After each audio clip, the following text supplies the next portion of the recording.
Chaque fois que nous tirons la chasse d'eau ou ouvrons un robinet, des eaux usées disparaissent dans les canalisations. Mais que deviennent-elles réellement?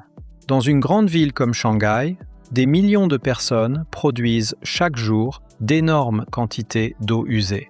Pour les traiter, il faut d'immenses stations d'épuration capables de nettoyer l'eau avant son retour dans la nature. Mais dans un village isolé ou une maison individuelle, le système est totalement différent. Alors comment fonctionne tout ce processus? Dans une grande station d'épuration, les eaux usées arrivent d'abord par le réseau d'égouts jusqu'au traitement mécanique. La première étape consiste à retirer les gros déchets. Des grilles métalliques bloquent les objets, comme les plastiques, les branches ou les débris. Ensuite, l'eau passe dans un bassin où les matières lourdes, comme le sable et le gravier, se déposent au fond. Après cette étape, les eaux usées entrent dans un bassin de décantation primaire. La vitesse de l'eau ralentit, permettant aux particules solides de tomber au fond.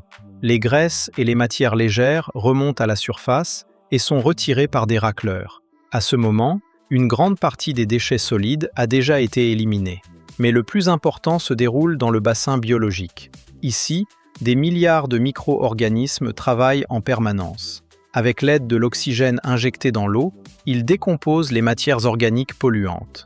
Les bactéries se regroupent ensuite avec les déchets pour former des boues qui sont séparées dans un second bassin de décantation.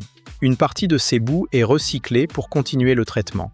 L'eau presque propre passe ensuite par une étape de désinfection.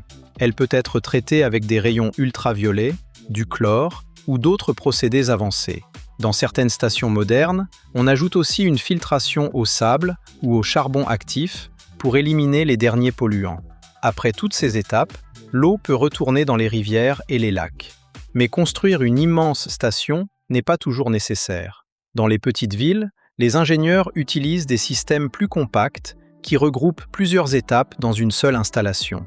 Le traitement biologique, la décantation et la filtration sont combinés pour économiser de l'espace et réduire les coûts.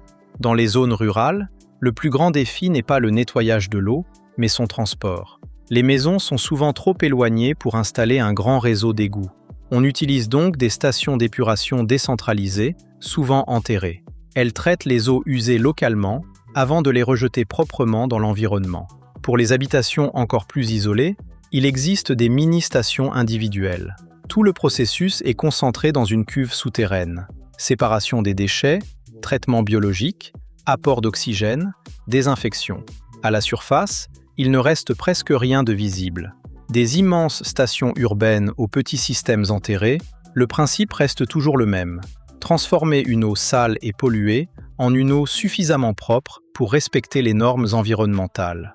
La prochaine fois que vous tirez la chasse d'eau, rappelez-vous qu'un incroyable processus d'ingénierie commence sous vos pieds. Si cette vidéo vous a appris quelque chose de nouveau, pensez à vous abonner à la chaîne pour découvrir d'autres secrets sur les technologies, les machines et les systèmes qui font fonctionner notre monde. À bientôt pour une nouvelle vidéo.